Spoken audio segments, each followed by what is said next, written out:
Good evening and welcome to the June 3rd Wednesday evening Bible class at the Boone Church of Christ. We're continuing to talk about the importance of developing a heart for God. In these lessons, we're focusing on David's life and on his heart to understand what kind of heart pleases God. So far, we've talked about developing a heart of loyalty, a heart of humility, and a heart of patience and self-control. Tonight, we're going to look at the importance of developing a heart of strength. As faithful Christians, are we guaranteed an easier life? Well, there may be some areas where our life will be easier. If we live to please God, if we live not a perfect life, but with a focus to put God first in our lives, there are things that we will avoid. We won't avoid all sin because we will sin. But we will avoid many of those self-inflicted wounds caused by our sin and by our ungodly choices that produce consequences that God never really intended for us to have. But we know that in this life we will have trouble. We live in a world that's fallen. There is sin in this world, and the consequences of sin abound. Even Jesus himself said in John 16:33, that in this life we will have trouble. So we're not guaranteed an easier life right now, and we probably always have, but we do live in a time of moral and ethical unrest. So we need to develop hearts of kindness and love and mutual respect. That requires courageous hearts of humility, and it also necessitates strength. How do we find the strength we need to live and love the way that God has called us to? How do we develop hearts of strength? Well, tonight we're going to look at a story in 1 Samuel chapter 30. In this passage, we're going to see David and his men in an extremely difficult time. We're going to look initially at the first 5 verses of 1 Samuel chapter 30. David had been running from Saul, and he had decided earlier on, prior to this, to go into the land of the Philistines, where Saul wouldn't come to chase him. David had been away from his town. David and his men had been away from his town, Ziklag. They were away for 3 days, and then they came back, and they couldn't believe what they saw. Let's begin in verse 1. 3 days later, when David and his men arrived home at their town of Ziklag, they found that the Amalekites had made a raid into the Negev and Ziklag. They had crushed Ziklag and burned it to the ground. They had carried off the women and the children and everyone else, but without killing anyone. When David and his men saw the ruins and realized what had happened to their families, they wept until they could weep no more. David's 2 wives, and Ahinoam from Jezreel, and Abigail, the widow of Nabal from Carmel, were among those captured. David and his men come home. Try and put yourself in their position. You can't really, can you? I can try to imagine what that might be like, but I've never lived it. I've never experienced anything like that. How do David and his men react when they come home and see what had happened? Listen to verse 4 again. They wept until they could weep no more. Have you ever done that? Just cried it all out? It doesn't make the pain vanish. It's just something that we do, though. We're devastated, so we cry and we cry. And then, after a long while, we just don't have the energy to cry anymore. This has happened to us, too. It happened to them. There are times in our lives where something so sad happens that it just tears at our very heart, and we just cry. That's all we can do. The real question for us is, what do we do when we get like this? Where do we go from there? Pain like this can incapacitate us. We know we can't remain in a permanent state of immobilizing grief, but the pain is real, and we can't just make it vanish. There is no magic wand to get rid of the pain. So, if we don't have any strength, if we don't even have the strength to cry anymore, where do we go? The next steps that we take are crucial. They're crucial because they're either going to be steps of faith or they're going to be walking by sight. Let's take a look now at 1 Samuel chapter 30, verses 7 through 20. David was now in great danger because all his men were very bitter about losing their sons and daughters, and they began to talk of stoning him. But David found strength in the Lord his God. Then he said to Abiathar the priest, "Bring me the ephod." So Abiathar brought it. Then David asked the Lord, "Should I chase after this band of raiders? Will I catch them?" And the Lord told him, "Yes, go after them. You will surely recover everything that was taken from you." So David and his 600 men set out, and they came to the brook, Besor. But 200 of the men were too exhausted to cross the brook. So David continued the pursuit with 400 men. Along the way, they found an Egyptian man in a field and brought him to David. They gave him some bread to eat and water to drink. They also gave him a part of a fig cake and 2 clusters of raisins, for he hadn't had anything to eat or drink for 3 days and nights. Before long, his strength returned. "To whom do you belong, and where do you come from?" David asked him. "I am an Egyptian, the slave of an Amalekite," he replied. "My master abandoned me 3 days ago because I was sick. We were on our way back from raiding the Kerethites in the Negev, the territory of Judah, and the land of Caleb, and we had just burned Ziklag. Will you lead me to this band of raiders?" David asked. The young man replied, "If you take an oath in God's name that you will not kill me or give me back to my master, then I will guide you to them." So he led David to them, and they found the Amalekites spread out across the fields, eating and drinking and dancing with joy because of the vast amount of plunder they had taken from the Philistines in the land of Judah. David and his men rushed in among them and slaughtered them throughout the night and the entire next day until evening. None of the Amalekites escaped except 400 young men who fled on camels.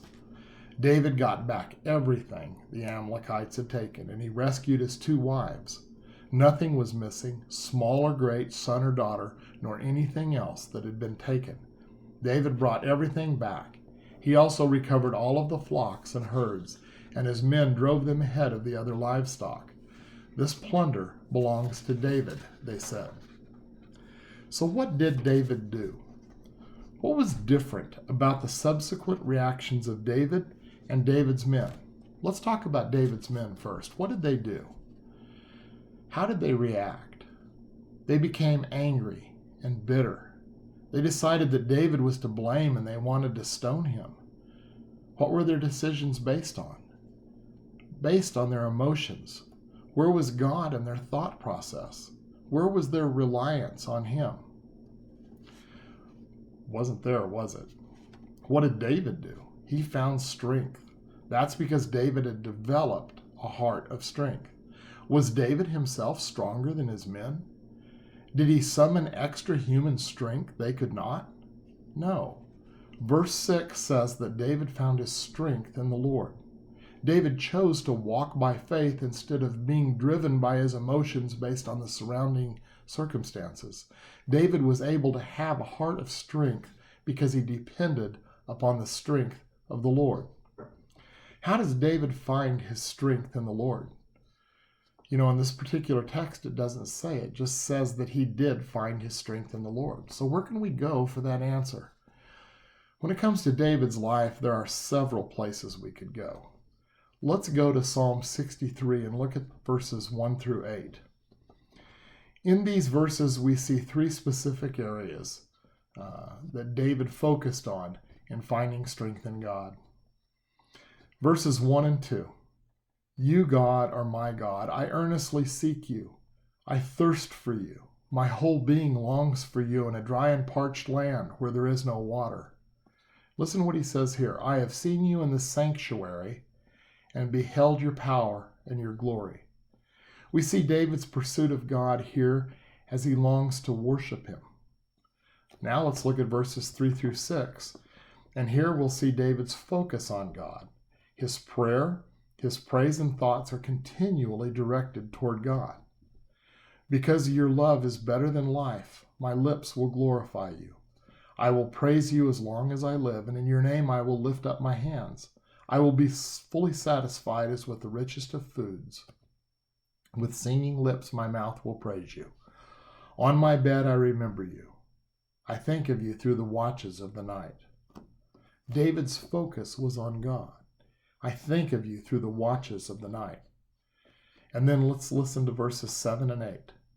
Because you are my help, I sing in the shadow of your wings. I cling to you. Your right hand upholds me.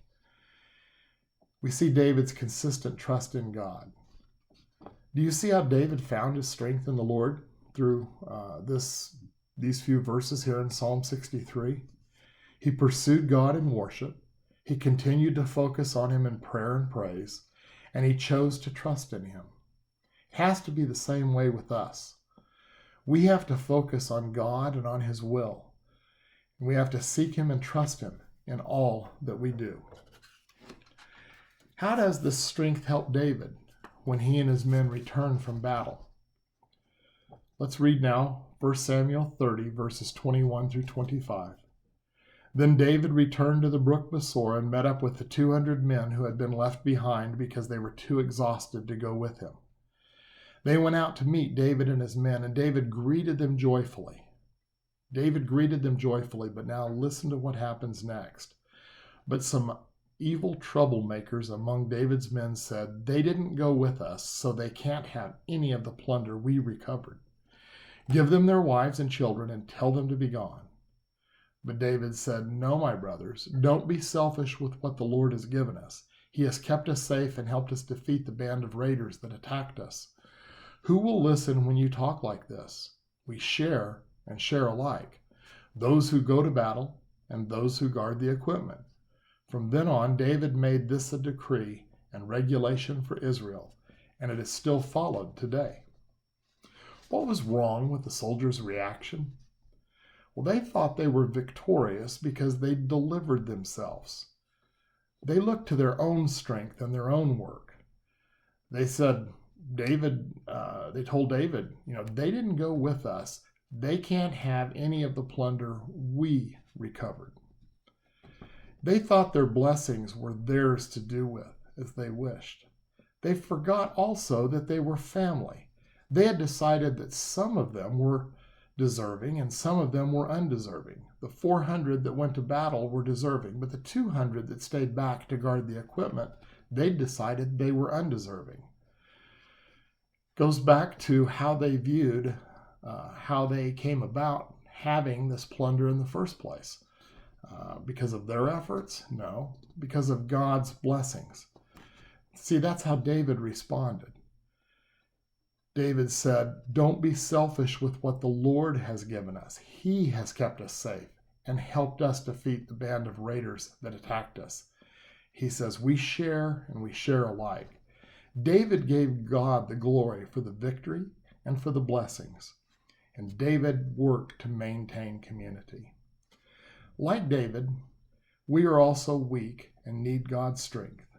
How do we sometimes deal with our weaknesses in an unhealthy way and thereby fail to avail ourselves of God's strength? There are several things we can do. Here are just a few. One thing we can do is deny our weaknesses. If we just deny them and just pretend as though we don't have any, then we don't have any problems. And if we don't have any problems, we don't have any need for help.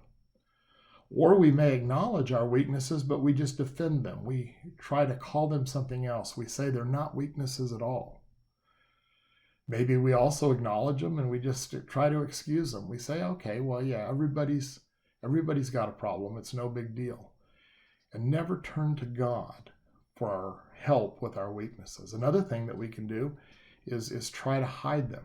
Just try to be deceptive about them. Well, what does God want us to do with our weaknesses? First, he wants us to acknowledge them. And then he wants us to depend on him, just like David depended on him. What does dependence on God look like? We often use words like reliance, trust, confidence, belief, hope, faith. All of those words express a dependence upon God. All of those words express some deep theology regarding seeking God and learning to live in complete reliance and dependability, or not dependability, but dependence upon Him.